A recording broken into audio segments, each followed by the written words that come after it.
दोस्तों, भारत की पहचान भारतीय प्राचीन मंदिरों में से है। हर राज्य में ना जाने कितने मंदिर हैं जिनके दर्शन करने के लिए लोग देश विदेश से आते हैं। ऐसे में कुछ मंदिर ऐसे हैं जो अपने आप में रहस्य समेटे हुए हैं। तो जानते हैं उन मंदिरों के बारे में। जय श्री कृष्णा दोस्तों, एक बार फिर से हमारे चैनल में आपका स्वागत है। आपसे विनती है, अगर वीडियो थोड़ी भी अच्छी लगती है तो प्लीज़ लाइक कर दिया करें और चैनल पर नए हैं तो चैनल को सब्सक्राइब करना ना भूलें। सबसे पहले करणी माता का मंदिर, राजस्थान। उन रहस्यमयी मंदिरों में से एक नाम राजस्थान के बीकानेर में करणी माता का मंदिर का भी आता है, जो पर्यटकों के बीच काफ़ी मशहूर है।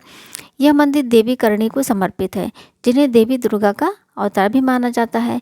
माता की मूर्ति मंदिर के अंदर गर्भगृह में विराजमान है। इतना ही नहीं, देवी की मूर्ति के साथ उनकी बहनों की मूर्ति भी दोनों तरफ है। सबसे खास बात इस मंदिर की यह है कि यह मंदिर 25,000 से ज़्यादा चूहों का घर है, जिन्हें अक्सर यहाँ पर घूमते हुए देखा जाता है। इतना ही नहीं, लोग चूहों के लिए दूध, मिठाई और अन्य प्रसाद भी लाते हैं। सभी चूहों में से सफ़ेद चूहों को खास तौर से पवित्र माना जाता है, क्योंकि उन्हें करणी माता और उनके बेटों का अवतार माना गया है। अब दूसरा आता है तिरुपति वेंकटेश्वर मंदिर, आंध्र प्रदेश। मित्रों, इस मंदिर को लेकर कहा जाता है कि जो भी आदमी सच्चे मन से भगवान वेंकटेश्वर के सामने पूजा करते हैं, उनकी सभी इच्छाएं पूरी हो जाती हैं। भक्त अपनी श्रद्धा के अनुसार यहाँ पर आकर मंदिर में अपने बाल दान करते हैं। कहा जाता है कि भगवान वेंकटेश्वर स्वामी की मूर्ति पर जो बाल लगे हैं वो नकली नहीं बल्कि असली हैं। ये बाल कभी भी उलझते नहीं हैं, वो हमेशा मुलायम ही रहते हैं। भगवान वेंकटेश्वर की मूर्ति पर कान लगाकर सुनो तो समुद्र की लहरों की आवाज़ें आपको सुनाई पड़ती हैं। अब तीसरा आता है कामाख्या देवी मंदिर, गुवाहाटी, असम। नीलांचल पर्वत के बीचों बीच स्थित कामाख्या देवी मंदिर गुवाहाटी से बहुत ही पास है। और ये मंदिर 108 शक्तिपीठों में से एक है।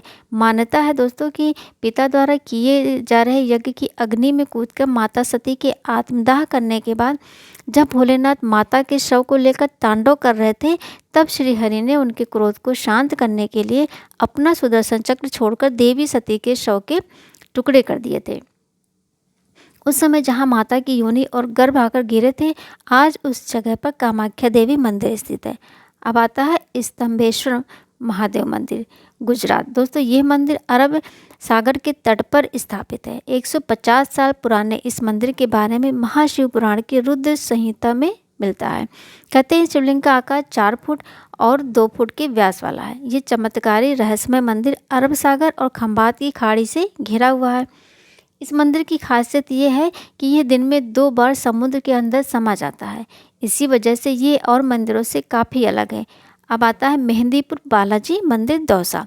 दोस्तों, ये मंदिर राजस्थान के दौसा जिले के पास 2 पहाड़ियों के बीच मेहंदीपुर में बसा हुआ है। यहाँ लोग देश के हर कोने से भूत, प्रेत, बांझपन और जैसी परेशानियों का हल निकलवाने के लिए आते हैं।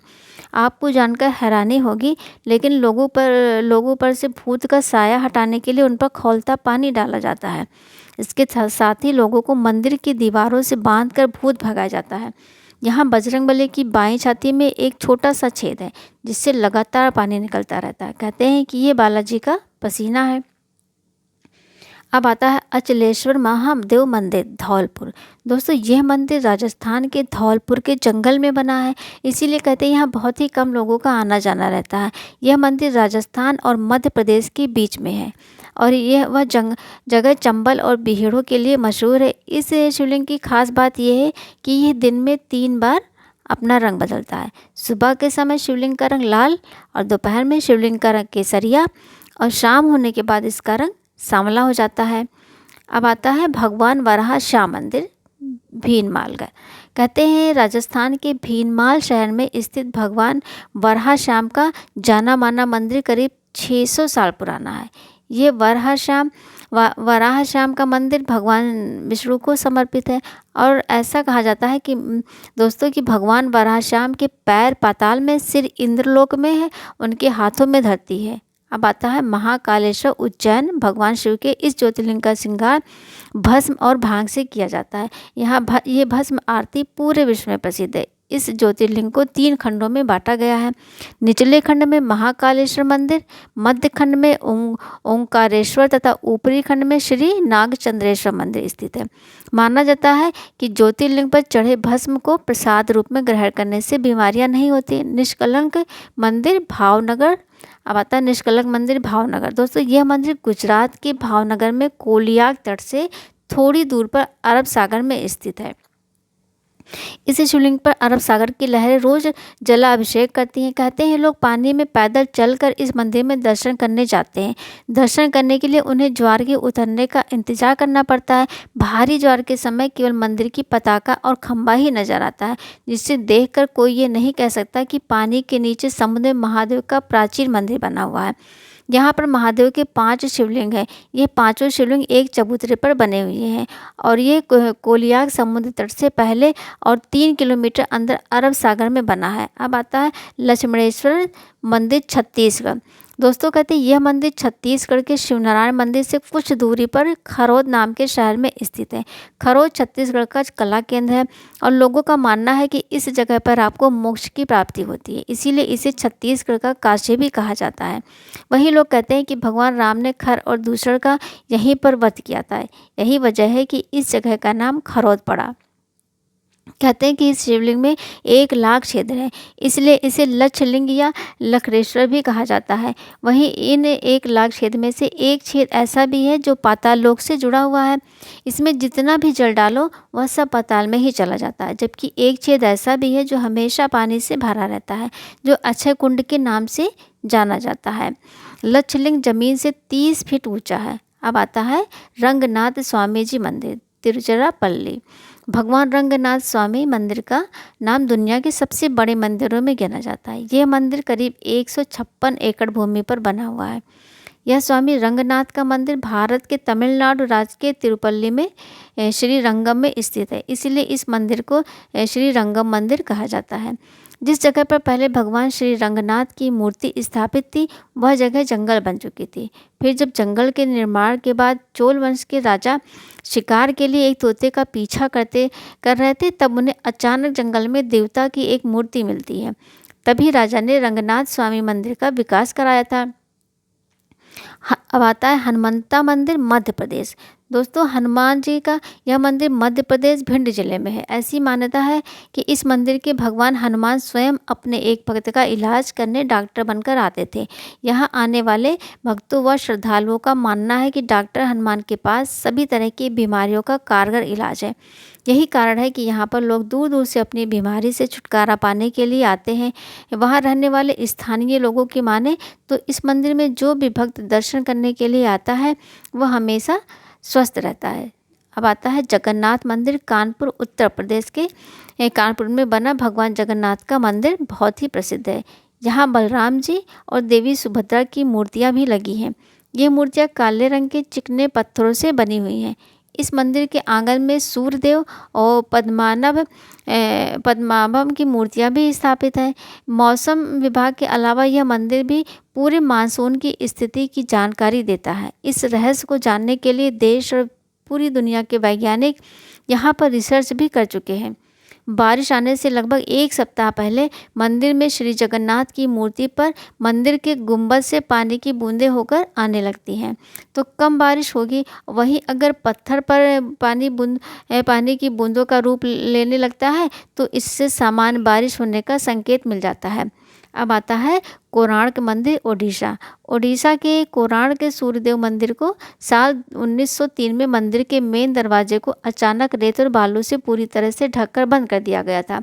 इस इंसिडेंट को हुए करीब 118 साल बीत चुके हैं, लेकिन इस मंदिर की सीक्रेट और मिस्ट्री मंदिर के बीचों बीच बने दरवाजे के अंदर मौजूद है। इस मंदिर के ऊपर 52 टन का एक चुंबक लगा था, जिससे इन खंभों को बैलेंस किया गया था। इससे सूर्यदेव की मूर्ति हवा में तैर रही थी और जिसे कोई भी देखकर हैरान रह गया। ऐसा कहा जाता है कि चुंबक को किसी विदेशी आक्रमणकारी ने ही तोड़ा था। और तो और इस मंदिर में रात के समय नृतक के नाचने की आवाज़ें भी गूंजती हैं। इस मंदिर को बनाने वाले एक कारीगर ने सुसाइड कर लिया था। ये कोणार्क मंदिर सूर्यदेव को समर्पित है। वहीं इस मंदिर के आधार को सुंदरता देते हुए 12 चक्र साल के 12 माह को डिफाइन करते हैं और हर चक्र दिन के 8 नगरों को शो करता है। रथ में कुल 12 जोड़ी पहिए हैं। अब आता है बिजली मंदिर हिमाचल में। तो हिमाचल के कुल्लू जिले में बने अनोखे और रहस्यमय बिजली महादेव मंदिर को लेकर लोगों में बहुत विश्वास है। यहाँ लोग दूर दूर से महादेव के दर्शन करने आते हैं। यह मंदिर कुल्लू घाटी के सुंदर गांव काशव में बना हुआ है, जो काफ़ी ऊंचाई पर स्थित है। इसे भारत के सबसे प्राचीन मंदिरों में से एक गिना जाता है। मंदिर के अंदर शिवलिंग हर बार साल में पता नहीं किस तरीके से बिजली के बोर्ड से टकराता है। इस अजीबोगरीब रहस्य को कोई नहीं समझ पाया है और बिजली गिरने से शिवलिंग के टुकड़े टुकड़े हो जाते हैं। फिर मंदिर के पुजारी हर टुकड़ों को इकट्ठा करके उन्हें दाल के आटे और कुछ नमकीन मक्खन से बने पेस्ट के इस्तेमाल से जोड़ते हैं। वही कुछ महीनों के बाद शिवलिंग दोबारा से पहले जैसा दिखने लगता है। मंदिर के करीब रहने वालों का मानना है कि पीठासीन देवता इलाके के निवासियों को हर तरह की बुराई से बचाना चाहते हैं, जिस वजह से वो बिजली शिवलिंग से टकरा जाती है। लोग कहते हैं कि बिजली एक दिव्य आशीर्वाद है जिसमें चमत्कारी शक्तियाँ होती हैं। अब आता है श्री बांके बिहारी मंदिर वृंदावन। दोस्तों, यह मंदिर उत्तर प्रदेश के वृंदावन में है। बांके का मतलब है कि 3 कोणों पर मुड़ा हुआ, जो असलियत में बांसुरी बजाते हुए भगवान कृष्ण की ही मुद्रा है। बांसुरी बजाते समय कृष्ण जी का दाहिना घुटना बाएं घुटने के पास मुड़ा रहता था, तो सीधा हाथ बांसुरी को थामने के लिए मुड़ा रहता था। इसी तरह उनका सिर भी इसी तरह एक तरफ हल्का सा झुका रहता था। इसीलिए मंदिर का नाम बांके बिहारी मंदिर रखा गया। यह मंदिर 1860 में बनाया गया था, जो एक राजस्थानी वास्तुकला का नमूना है। बांके बिहारी की यह छवि स्वामी हरिदास जी ने निधि वन में खोजी थी। श्री कृष्ण मठ मंदिर डोपी। दक्षिण भारत में भगवान कृष्ण के कई मंदिर हैं दोस्तों, उन्हीं में से एक फेमस मंदिर कर्नाटक राज्य का डोपी कृष्ण मंदिर है। इस मंदिर में हर साल हजारों भक्त कृष्ण जी की एक झलक पाने के लिए आते हैं। मंदिर में कृष्ण के दर्शन 9 छेद के द्वारा किए जाते हैं। देखने में भगवान कृष्ण की मूर्ति बहुत ही सुंदर और मनमोहक है, जिसके दर्शन पाकर श्रद्धालु अपने आप को बहुत ही किस्मत वाला मानते हैं। कहते हैं कि 9 छेद से प्रभु को देखना किसी के भी जीवन में समृद्धि लाता है। कृष्ण जी की मूर्ति पर सजावट बहुत ही सुंदर है। कभी कभी ये सोने के जेवरातों के साथ और अगले दिन ही हीरे के कवच के साथ सजाया जाता है।